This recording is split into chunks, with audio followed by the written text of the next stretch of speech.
ने बड़े विश्वास के साथ काफी सालों से डिपॉजिट के तौर पर दी थी। किसी का सेविंग अकाउंट था, किसी का रिकरिंग अकाउंट था, किसी का इंश्योरेंस का पैसा उस अकाउंट से जाता था, किसी का लोन का हफ्ता उसमें से जाता था, किसी का एफडी था, उस एफडी पे लोगों का घर चलता था। ऐसे बहुत सारे प्रकार से हमने हमारे पैसे न्यू इंडिया कोऑपरेटिव बैंक में बड़े ही विश्वास के साथ रखे थे। 40 साल से लोगों ने ये पैसा इस बैंक में जमा करके रखा है कि हमारी बिल्डिंग 30 साल की हो जाएगी, 25 साल की हो जाएगी, 35 साल की हो जाएगी तो हमारी बिल्डिंग रिपेयर फंड में ये काम आ जाएगा। कि 122 करोड़ रुपए का क्या कैश का शॉर्टेज आया और ये एक दिन में नहीं आया है।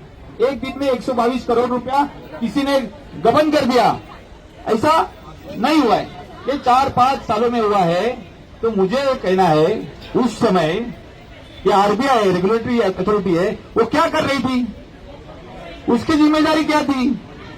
बैंक का इंटरनल ऑडिटर क्या कर रहा था, बैंक का जीएम क्या कर रहा था, है ना। बहुत से स्टेजेस पे अपना पैसा हम सिक्योर रहे करके बैंक में देते हैं।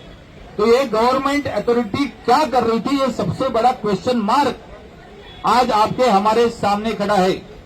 माइक्रो डिपॉजिटर से उनके पैसे हमको इमीडिएट देने पड़ेंगे, इमीडिएट देने पड़ेंगे।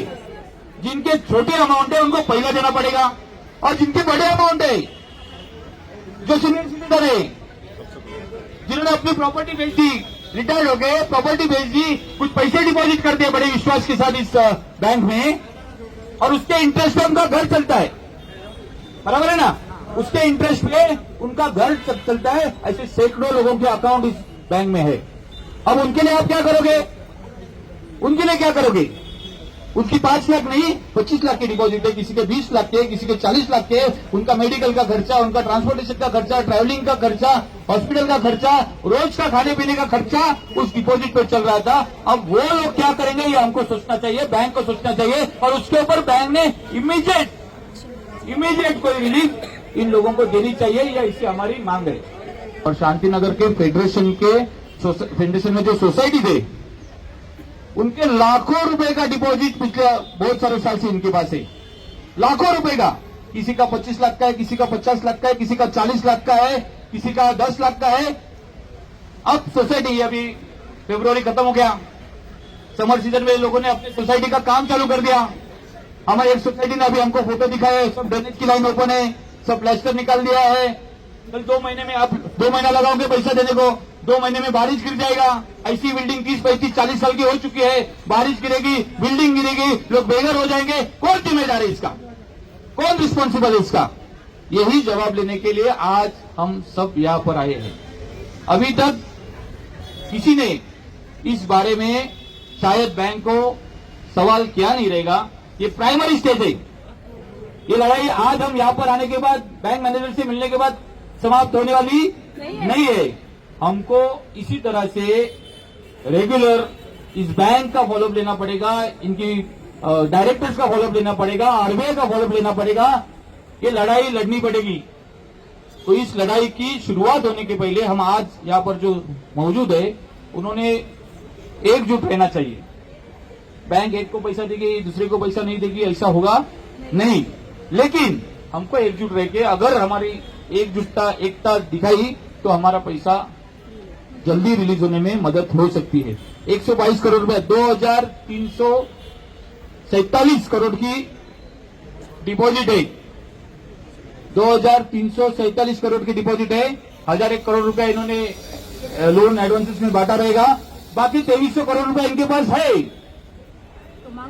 2300 करोड़ रुपया इनके पास है। तो क्यों इमीडिएट रिलीफ नहीं दी जाती है? लोगों को इमीडिएट रिलीफ देनी चाहिए। अगर 5 साल में एक अपला हो रहा था तो तभी कोई क्यों नहीं, बैंक क्यों नहीं बोली, कोई ब्रांच मैनेजर तभी क्यों नहीं बोला, कोई ऑडिटर क्यों नहीं बोला? आरबीआई ने उस समय क्या कर रहे थे, आरबीआई के ऑडिटर क्या कर रहे थे? तो देश का माहौल, शहर का माहौल, राज्य का माहौल आप देख रहे हैं कि आपको उस झाड़ पे पंछी बैठा है वो दिखाया जाएगा और इधर आपकी नीचे की पैर के नीचे की जमीन खिसका के लेके जाएंगे। ये माहौल देश में, इस शहर में बनते जा रहा है। उसका एक उदाहरण ये न्यू इंडिया बैंक है। हमको सतर्क होना। ज्यांचे रजिस्टर्ड नंबर आहेत त्यांना आम्ही सांगू की या दिवशी फॉर्म अवेलेबल आहेत। फॉर्म तुम्हाला तुम्हाला इकडेच ब्रांचमध्येच मिळतील आणि ब्रांचमध्येच तुम्हाला सबमिट देखील करायचे आहेत. पण त्याच्या गाईडलाईन्स अजून एक्झॅक्टली जशा हव्या तशा आल्या नाहीत.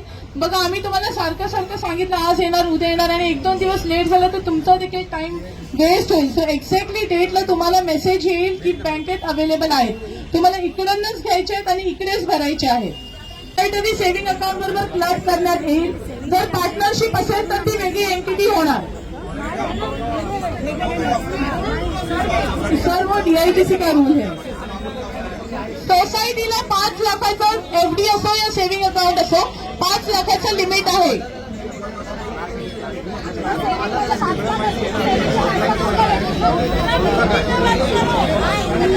5 लाखाच्या वरची अमाऊंट बँक तुम्हाला देईल, पण फर्दर नोटीस ऍडमिनिस्ट्रेटरने दिल्यानंतर.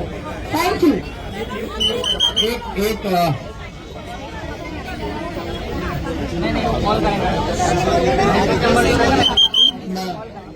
एक मिनिट ऐकून जा. तुम्ही सेफ आहात साहेब, इथे आहेत, तुम्ही सेफ आहात. 1 मिनिट ऐकून जा. आज इथे एवढी लोक जमलेले, आज यहाँ पर इतने लोग जमा है. आपके सिर्फ 5 लाख के डिपॉजिट नहीं है, किसी के सोसाइटी के 20 लाख 25 लाख 50 लाख या उससे ज्यादा 65 लाख, एक सोसाइटी का 65 लाख आपके पास है. एक मिनट में तो आपको आगे ये आज का मैसेज आपको आगे देना पड़ेगा.